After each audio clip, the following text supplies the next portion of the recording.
नमस्कार, आदाब, स्वागत है आपका हमारे YouTube चैनल अपना जिला आजमगढ़ में। आज की खबर आजमगढ़ में शिबली नेशनल कॉलेज में पिछले दिनों हुई प्रोफेसरों की भर्ती का प्रकरण तूल पकड़ा है। इसी क्रम में मंगलवार को दिन में डीएम की तरफ से नियुक्त की गई त्रिस्तरीय जांच समिति के वरिष्ठ सदस्य मुख्य कोषाधिकारी अनुराग श्रीवास्तव के समक्ष एक पक्ष ने कोषाधिकारी कार्यालय पहुंचकर अपने दस्तावेज को सौंपा। मुख्य कोषाधिकारी अनुराग कुमार श्रीवास्तव ने बताया कि मामले में एक पक्ष के शशांक शेखर सिंह को संपर्क कर उन्हें अपना पक्ष रखने के लिए यहां बुलाया गया था। शशांक शेखर सिंह की तरफ से 137 पेज का दस्तावेज यहां पर जमा किया गया है, जिसमें सॉफ्ट कॉपी और हार्ड कॉपी भी है। वहीं मुख्य कोषाधिकारी ने बताया कि 10 दिन का समय जांच में लग सकता है। इसके बाद जांच रिपोर्ट डीएम को भेजी जाएगी, वहां से आगे भेजा जाएगा। उन्होंने बताया कि दूसरे पक्ष की तरफ से पहले ही डॉक्यूमेंट सौंप दिया गया है। दोनों पक्ष की तरफ से किए गए दावे को मिलाया जाएगा, उसी के आधार पर कार्रवाई होगी। खबर आजमगढ़ में मुकदमे में फाइनल रिपोर्ट लगाने के नाम पर धन उगाही का आरोप और गाली गलौज का ऑडियो वायरल होने के बाद प्रथम दृष्टया दरोगा की गतिविधि संदिग्ध मिलने पर एसपी अनुराग आर्य ने बरदह थाना में तैनात एसआई गोपाल जी को लाइन हाजिर कर दिया है और मामले की जांच सीओ लालगंज मनोज कुमार रघुवंशी को सौंपी है। बता दें कि बरदह थाना के रामपुर निवासी सचिन यादव ने एसपी से मिलकर मामले में एसआई गोपाल जी के खिलाफ तमाम शिकायत की थी और कार्रवाई की गुहार लगाई थी। पीड़ित ने अपने ऊपर विपक्षी सूर्यनाथ के द्वारा फर्जी मुकदमा दर्ज करने का आरोप लगाकर तमाम साक्ष्य प्रस्तुत कर खुद को बेगुनाह बताया था। वहीं मामले में एसआई के फाइनल रिपोर्ट लगाने के नाम पर उत्पीड़न की बात एसपी से कही थी। खबर आजमगढ़ के देवगांव कोतवाली के नारायणपुर नेवादा स्थित मदरसा जामिया फैज ए आम में लगभग 8 करोड़ के गबन का मामला सामने आया है। इस मामले में पूर्व प्रधानाचार्य समेत 6 के खिलाफ देवगांव कोतवाली में मुकदमा दर्ज किया गया। पुलिस को दी तहरीर में सह सचिव हामिद अली एडवोकेट ने बताया कि मदरसे के प्रधानाचार्य पद पर अंबेडकर नगर के हंसवत थाना क्षेत्र के मनरीपुर गांव निवासी हबीबुर रहमान की तैनाती थी। प्रधानाचार्य पर करोड़ों के गबन और अपने पुत्र पुत्रियों के साथ मिलकर छात्राओं के साथ दुर्व्यवहार करने के आरोप लगे। इस पर प्रबंध committee Abbas Muslim educational society ने 3 सदस्यीय कमेटी से जांच कराई। जांच के दौरान हबीबुर रहमान को हटाकर मिसबाहुद्दीन को प्रधानाचार्य बना दिया गया। जांच शुरू होते ही पूर्व प्रधानाचार्य ने अपने पुत्र व पुत्रियों अहमद माविया, सुमाइला हबीब, महमूदा हबीब, मेमुना हबीब व बाबू मोहम्मद अरशद के साथ मिलकर वर्तमान प्रधानाचार्य संग दुर्व्यवहार किया। कार्यालय का ताला तोड़कर 1.5 लाख रुपए और महत्वपूर्ण पत्रावलियां उठा ले गए।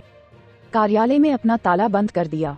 जांच में पूर्व प्रधानाचार्य द्वारा 8 करोड़ के गबन Abbas Muslim educational society Devgaon द्वार संचालित मदरसा जामिया फैज ए आम की भूमि व भवन को दिखा कागज में हेराफेरी कर अल्फैज Muslim educational society Ambedkar Nagar के नाम से अलग मान्यता लेने समेत अन्य का आरोप पुष्ट हुआ है।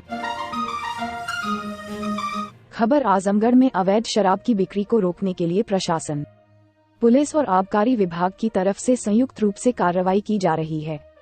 आजमगढ़ के जिला आबकारी अधिकारी पवन कुमार ने बताया कि पिछले कुछ दिनों से जनपद भर में शराब की दुकानों पर चेकिंग चल रही है। 2 दिन पूर्व एसडीएम के नेतृत्व में छापेमारी की गई थी। पुलिस व आबकारी टीम लगातार चेकिंग कर रही है। अभी तक दुकानों में गड़बड़ी की कोई सूचना नहीं है। इसके अलावा अब जनपद भर में ईंट भट्टों पर और मजदूरों के आसपास के आवास में भी चेकिंग की जा रही है कि यहाँ अवैध शराब बनाई या रखी तो नहीं जा रही है। इसके अलावा बंद पड़ी फैक्ट्रियों का भी इस्तेमाल अवैध शराब के बनाने से लेकर रखने के लिए किए जाता है, इसलिए वहां भी जांच पड़ताल की जा रही है।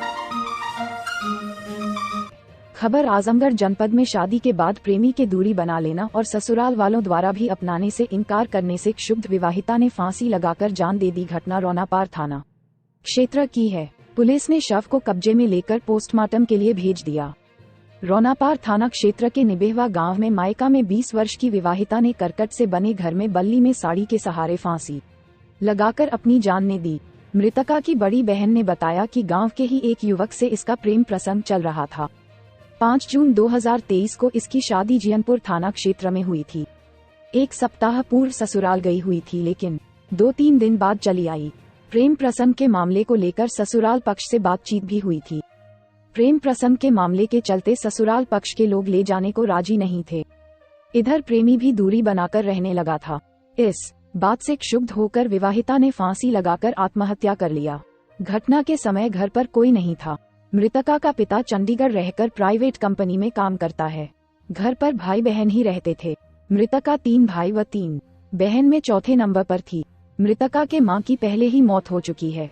घटना के बाद घर पर रह रहा छोटा भाई के घर पहुंचने पर दरवाजा नहीं खुला तो ऊपर से करकट को तोड़कर घर में घुसा और घटना की सूचना अन्य परिजनों को दिया। मौके पर पहुंचे थानाध्यक्ष रोनापार संजय कुमार पाल ने बताया कि मामला प्रेम प्रसंग का है। अभी तहरीर नहीं मिली है। मृतका के पिता से बात हुई है। वे आ रहे हैं, रास्ते में हैं। तहरीर मिलने के बाद कार्रवाई की जाएगी। निजामाबाद तहसील क्षेत्र के तहबरपुर थाना की पुलिस ने शादी का झांसा देकर दुष्कर्म करने वाले अभियुक्त को आज मुखबिर की सूचना पर टीकोपुर पेट्रोल पंप के पास से गिरफ्तार कर लिया। पूछताछ में उसने अपना नाम नीलेश चौहान उर्फ गुड्डू पुत्र वीरेंद्र चौहान निवासी बसही बंदेदासपुर थाना तहबरपुर बताया तो पुलिस ने गिरफ्तारी करके जेल भेज दिया। उसके खिलाफ स्थानीय थाना में मुकदमा अपराध संख्या 241/2023 धारा 376 दर्ज था। गिरफ्तारी करने वाली टीम में थाना प्रभारी मधुकनिका मय हमराह उपस्थित थी। खबर आजमगढ़ के बिलरियागंज थाना क्षेत्र के जलालुद्दीन पट्टी गांव में 29 नवंबर हुई मारपीट का वीडियो वायरल हुआ है। मामले में मंगलवार को एसपी अनुराग आर्य ने घटनाक्रम की जानकारी दी। आपको बता दें कि बिलरियागंज थाना क्षेत्र के जलालुद्दीन पट्टी में 29 नवंबर को भूमि विवाद को लेकर राजस्व और पुलिस की संयुक्त टीम पैमाइश के लिए गई थी। इस दौरान 2 पक्षों में मारपीट हुई थी। हमलावर पक्ष की तरफ से हवाई फायरिंग की गई थी और दौड़ाकर लाठी डंडे से मारपीट हुई थी, जिसका वीडियो अब वायरल हो रहा है। मामले में एसपी ने कहा कि हमलावर पक्ष पर विभिन्न धाराओं में मुकदमा दर्ज किया गया है। मामले में 3 लोगों को गिरफ्तार किया गया था। एक की तलाश जारी है। मामले में दोनों पक्षों पर 117 की कार्रवाई आदेश दिया गया है। खबर आजमगढ़ जनपद के रोनापार थाना क्षेत्र अंतर्गत देर रात खोजौली नकीब के पास घर आते समय बाइक की छुट्टा पशु से टक्कर हो गई, जिसमें बाइक सवार एवं गंभीर रूप से घायल हो गया। आसपास क्षेत्र से जुटे ग्रामीणों ने घायल युवक को एक अस्पताल में भर्ती कराया, जहां इलाज के दौरान युवक की मौत हो गई। प्राप्त जानकारी के अनुसार रोनापार थाना क्षेत्र के तुरकौली गांव निवासी राजबहादुर पासवान पुत्र स्वर्गीय अनरसई पासवान उम्र लगभग 40 वर्ष बीते सोमवार को बाइक से बिलरियागंज थाना क्षेत्र के विजयापार गांव स्थित अपने ससुराल गया था। सोमवार देर रात बाइक वापस घर आ रहा था कि तभी खोजौली नकीब के पास उसकी बाइक छुट्टा पशु से टकरा गई। शोर सुनकर आसपास के ग्रामीणों की भीड़ जुट गई और आनन फानन में ग्रामीणों ने घायल युवक को एक निजी अस्पताल में भर्ती कराया और परिजनों को सूचना दी। वहीं घायल युवक की इलाज के दौरान मौत हो गई। जब युवक का शव मंगलवार सुबह घर पहुंचा तो परिजनों में कोहराम मच गया। मृतक युवक राजबहादुर पासवान तुरकौली गांव के ग्राम प्रधान दुर्भान पासवान का भतीजा है। मृतक युवक के शव को रोनापार पुलिस ने कब्जे में लेकर पोस्टमार्टम हेतु भेज दिया। वहीं मृतक राजबहादुर पासवान की पत्नी सुनीता व पुत्री मंजू पुत्र समीर सहित परिजनों का रो रो कर बुरा हाल है।